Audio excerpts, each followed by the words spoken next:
Hey guys, I've got Sector 4 for you today in Conquest 19. So it's Conquest that we are trying to get Ben solo shards for. And this sector it looks scary on paper. I will say that. It does look scary on paper. You've got 2 feats where you need to win 14 battles.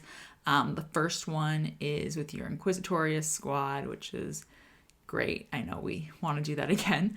And the second one is you need to win 14 battles with a full team of non-separatist droids. This feat is bugged right now. If you don't know, if you go in with IG-88 in your lineup, which a lot of people are doing, especially people who have the Bounty Hunter Executor ships relict, because obviously you're using those with Executor. So a lot of people are going in with him. For whatever reason, he is triggering as a separatist, and if you use him in your team, it's not going to work. So PSA right off the bat, do not put him in your team. But then the other 2 feats you want to do in this sector is you need to gain Tenacity Up 40 times, and you need to attempt to inflict armor shred 20 times. And I'm really excited to show you how to do this one in basically one battle. And you all will have access to this node, which is great. So let's hop in and look at the footage. I'll show you what I'm doing for these feats. My non-separatists are not that great. My sortie, like I mentioned in my last video, is gear 8, and my Inquisitors are also not that great. So I'll show you what I'm doing there for both of them, and yeah, we'll have a look. Okay guys, so the first one I want to talk about is gaining Tenacity Up 40 times. This is going to be pretty straightforward to do. Obviously, gas is going to be one of your main teams here for this. But you're going to earn this naturally getting through the sector with your team. So obviously gas is going to do it with Rex because of his form up. You're going to be able to do this with your Kenobi squad. You're going to be able to do this with your Jedi squad by using Grandmaster Yoda, because he's going to spread it around. So like I said, super straightforward, because I honestly think you're just going to get this as you make your way through the sector, depending on the teams that you're using. I just personally really like to use gas for it. I find that it's one of the most efficient ways to do it, but obviously Yoda is going to be a great pick too on your Jedi squad or Galactic Republic squad, and you will get that done with no troubles whatsoever. All right, so this next one we all have access to. It is on the mini boss node, and it's going to be the non-separatist droid. So I'm taking in a 4-star gear 8 sortie lead. She does have 2 Zetas on her.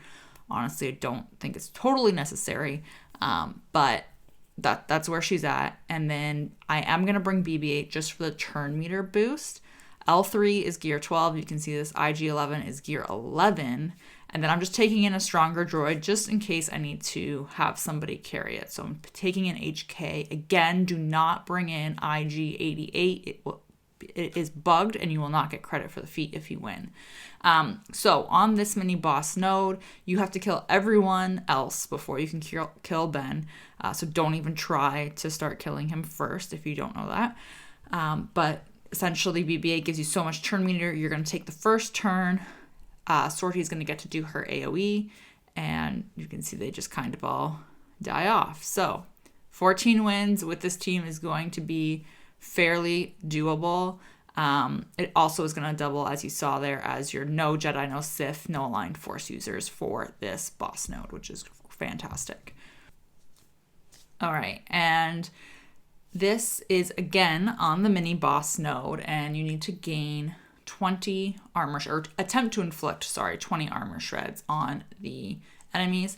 The reason why it is so amazing to do this on the boss node is because Ben is basically a nest. You can't kill him while his allies are alive. So I'm going to go in with Jedi Master Luke, General Skywalker, since he has a armor shred, Cam, since he has an armor shred, Hermit Yoda, and Shakti. Basically, my plan is to just stay alive, which is why I'm bringing in Hermit Yoda and Shakti, so I can heal, cleanse debuffs, all this fun stuff.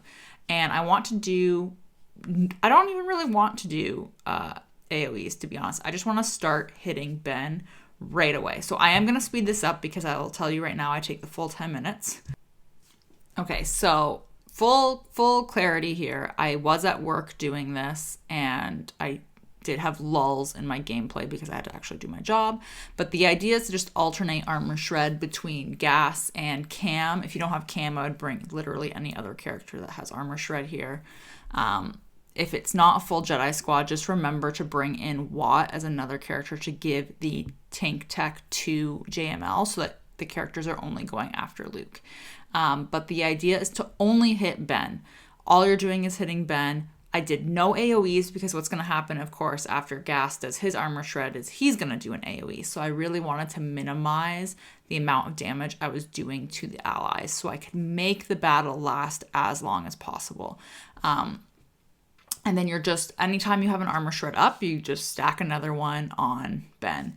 And again, minimal AoEs. I was cleansing with Shock whenever I felt like it was needed.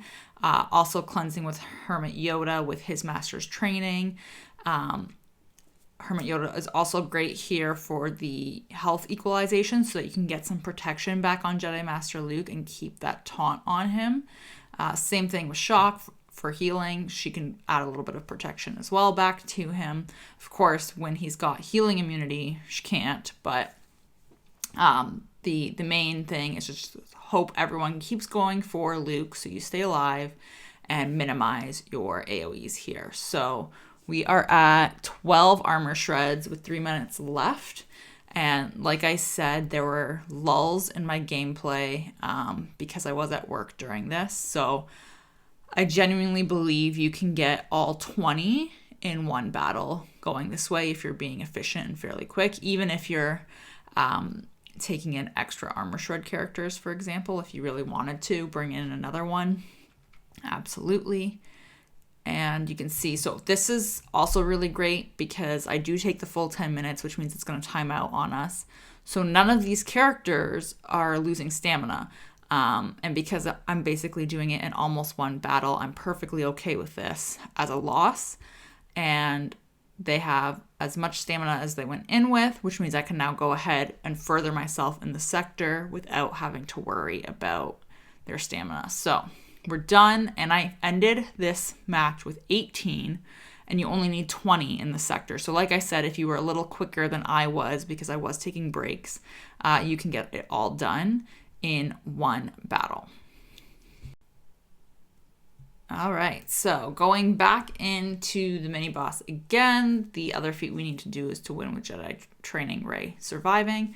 I did want to try the BAM team on this node as well, just because I was curious how well it would work given Ben's modifier here with him not being able to die.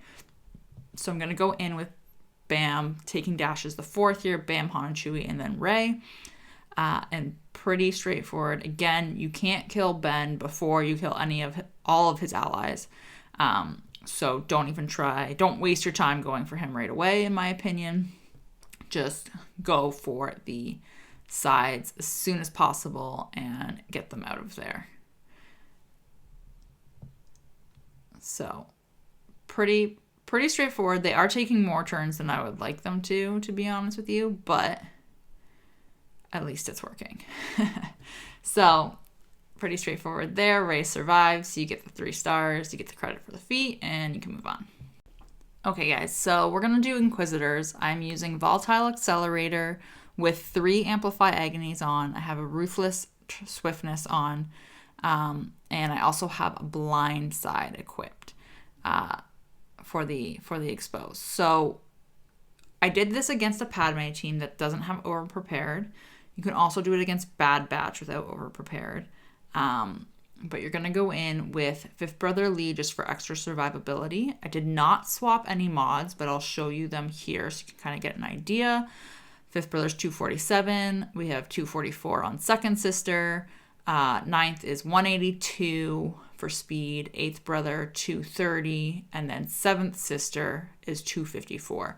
If you are going against Bad Batch, you want to put your fastest mods on if possible with lots of health and protection, just to make them as bulky and get out there. So going against Padme, they're going to kill somebody right away. And then you want to get rid of Anakin as soon as possible. Just kill him.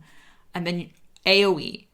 do all of the AoEs to get that damage out there from Amplify Agony, and just focus on staying alive and killing them. It is dicey, as you can see, because of that Steadfast Retribution, but it does get the win. So I'm going to do this at 100% stamina only and make sure I'm going in staggering my times to make sure that happens. All right, guys, so we're at the boss. The boss is very weird in this sector. We need to win with Kylo surviving, Supreme Leader Kylo. So if you don't have him, you obviously can't do this feat. I did want to try this team anyway because this is my go-to survival feat, and I was curious how it would work with this modifier on here. So we're going to take the team in. Jedi Master Luke is going to start with 50 stacks of whatever his buff is called. I can't remember off the top of my head, to be totally honest with you, but it's that blue buff right there. Essentially, you cannot do any damage to him while he has any of those stacks. He will lose a stack when he takes a turn, and he will lose a stack when he does an ability. So 2 stacks basically every turn that he has. And you just need to survive. That's all you can do. It doesn't matter what moves you do here. You basically just need to survive. I did like having Bam, to be honest, because of the damage immunity. I thought that that was helpful here because he obviously is doing damage, and the longer you can survive while he's making his way through these stacks before you can hit him, even better it is, right? So just passing the damage immunity around with Bam was actually really helpful, just to prolong who was there. Obviously, he can't give it to Kylo, so you have to be pretty careful there in terms of his survival. And it is a little hairy. I don't know if you can 3-star this node doing this exact battle with Kylo surviving, because I just genuinely don't know. If you can, I would love to hear it, because I can't think of a way off the top of my head that would work with Kylo. But I am going to show you how I 3-starred it after the fact. So you can see it gets a little bit dicey, but now he's got no more stacks, so we can start hitting him. We are gaining a little bit of protection every time he hits us. So it's just enough for us to hang on here. And yeah, you just survive long enough. Of course, the ability block is less than ideal, but we're able to pull it off. And like I said, you're only going to get 1 star most likely, but it is done, and you get the feat. So I did want to try to 3-star this node because it is pretty important to get 3 stars on this node if you don't have Kylo or Rey and you're trying to get Red Crate, because there's only so many key cards that you can drop. So I'm going to show you the team that I used. I think you could do JML lead as well for it. But I chose to go in again, and I really wanted to try it with Galactic Republic with Jedi Master Kenobi. The thought process I had here was to basically survive as long as possible. Of course, all of your characters surviving, but I wanted characters that would cleanse and characters that are going to give me protection back. So Shock here for cleansing and healing and protection back. Padme cleanses, and she's giving you your bonus protection back.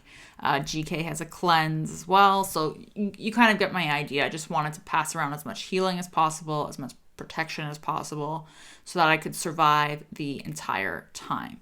I also really liked the idea of taking in Jedi Master Kenobi for this, so that I could have a tank there in Kenobi, in General Kenobi that is, that I would just repeatedly pass the damage immunity to whenever possible, so that on the off chance the AoEs were off of cooldown from Luke, he would only be able to target Kenobi. And again, that's just letting my team survive a little bit longer so that we can make it through the 50 buff countdown from Luke. So you can see the sides are dead already. I don't really care about Cat's Annihilate. I just need to survive long enough here to get these buffs off of him so that we can win with all of our characters intact. So like I said, I think you could do this with a Jedi Master Luke team as well. I would just bring in, I would probably do, off the top of my head, Jedi Master Luke. And I can test this if anyone actually wants to see. But I would probably do Jedi Master Luke, Grandmaster Yoda for Foresight, and Tenacity, Hermit Yoda, Shock, and probably Jedi Knight Revan as well, just for another heal. And for like an AoE type of heal as well. So that's kind of my thought process there. I'd be happy to try that team as well, because I do think it's important to 3-star this node. If you're trying to get Red Crate and you don't have Rey or Kylo, you don't have a lot of wiggle room, so you really want to try to get through this as quickly as possible. And you can see like the protection regeneration is working really well here so that the whole team can survive. All right, so we'll just speed up the rest of this because it's pretty straightforward. Again, you're just waiting for these buffs to come all the way down to 0, so he gains healing immunity, and then you're just going to go ham on him, essentially, and kill him off and get the 3 stars and move on your way to Sector 5 next. So you can see once that's gone, it's pretty straightforward. All right, guys, so that is Sector 4. As you can see, it's surprisingly straightforward, especially because it does look really grindy and daunting on paper. But the great thing is we are able to get these wins done. We're able to get a lot of these feats done fairly efficiently, especially the armor shred one. And you're able to just move on and get to Sector 5. So hopefully this was helpful and you've gotten some ideas and you can see that, Gear 8 Sortie can get this feat done for you. It is going to be tedious just because you do need to do 14. And if you are going after the 14 Inquisitors as well, you need to do that too. So it is a little bit of stamina management. I will say, because it is stamina management and you do have to win for these battles, I would focus on doing these ones first before you go and do Inquisitor kills in Sector 3 if you are doing that feat as well. Because at least for that, if you wanted to, you could time out or you could even lose and you'll still get credit for the kill. Whereas you don't want to go in and do that and win and then go to Sector 4 and try to win with your team and you're at 90% stamina instead, because I think it's going to be a lot easier for you if you're at 100%. Hopefully that makes some sense. So I would 100% go through Sector 4, get the 14 wins first, manage their stamina, and then at the end, when you're done the 14 wins, go back to Sector 3 and get the kills afterwards. Or even work on it while you're doing the Sector 4 wins. Just make sure you time out or lose so that you're not burning your stamina and you can manage it that way as well. That's pretty much it. All of the tips I can think of off the top of my head. But I will see you tomorrow for Sector 5 and probably the day after for a Professor X update. We'll see how that goes. Hopefully you found this helpful and we'll see you tomorrow, guys.